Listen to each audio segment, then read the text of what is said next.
criait désormais. Ses yeux s'étaient injectés de sang. Et 2 veines étaient apparues à ses tempes. Autour d'eux, des enfants qui jouaient dans la rue s'étaient attroupés. Ils regardaient la scène avec une curiosité dont on ne savait si elle était craintive ou amusée. Cette nuée d'enfants fut bientôt grossie par quelques adultes du voisinage que les cris de l'homme, étranges et isolés, amplifiés par le silence soudainement souvenu dans cette rue que les piaillements des gamins n'aiguillaient plus, avaient alerté. Des hommes et des femmes encerclaient Ndejor Kamara et les 2 miliciens. Ils se taisaient, comme partagés entre la crainte et la curiosité. Ces scènes, devenues pourtant fréquentes dans la ville, suscitaient toujours chez le peuple une horreur mêlée d'avidité. Et ce sentiment horrible clouait sur place, empêchait de bouger, empêchait même de parler. Ndejor et les 2 hommes étaient désormais au centre d'un ring de fortune. On regardait et on attendait. Il porta sa main à la taille, du côté droit, où pendait, roulée, une lanière en cuir. La foule tressaillit et esquissa un mouvement indistinct qui reflétait son hésitation. L'homme armé reprit son fusil entre ses mains et le tint dans une posture dissuasive. Un 3e homme sortit à ce moment-là du véhicule et rejoignit, muni lui aussi d'une arme, le petit groupe au centre du cercle. C'était le chauffeur de la Jeep. Ndejor Kamara se taisait toujours. Un léger tremblement commençait à secouer son corps, mais elle se taisait et regardait devant elle. Le serpent de cuir déroula ses anneaux de mort, ondula à terre, puis s'éleva vers le ciel et tournoya. Il déchirait l'air et ce bruit épouvantable portait en lui toute la rage du bras qui le tenait.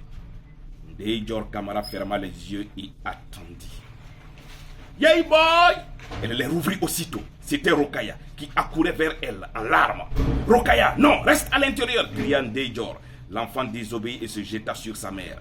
Ndejor Kamara la prit dans ses bras. Cela dura quelques secondes. Puis le fouet s'abattit. Une fois, elle sentit ses habits se déchirer, ses chairs se déchirer et son sang couler. Elle était tombée sur les genoux sans un cri. Rokhaya blottit contre son sein. Elle avait eu le temps, avant que la lame ne la frappe, de se tourner et d'offrir son dos à sa morsure. Protéger Rokhaya, la recouvrir.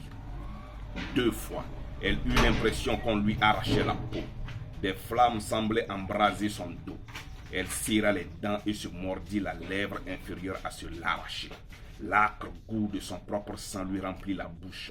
Elle n'entendait plus rien, ni les insultes de son bourreau, ni le hurlement sauvage de la bête qui lui lacérait la chair. Tout ce qu'elle entendait, c'était les cris de Rokhaya. Elle la serra plus encore et pria. 3 fois, la douleur l'étourdissait. Sa bouche était pleine de sang. Elle gémit mais ne cria pas. Garder le silence, ne rien dire, se taire. Elle sentit des larmes lui échapper des yeux. Rokhaya criait. Au 4e coup, ses forces la trahirent et elle tomba en avant. Rokhaya sous son ventre, l'écraser s'il le fallait, mais la protéger. Elle ne sentait plus rien et était au bord de l'évanouissement.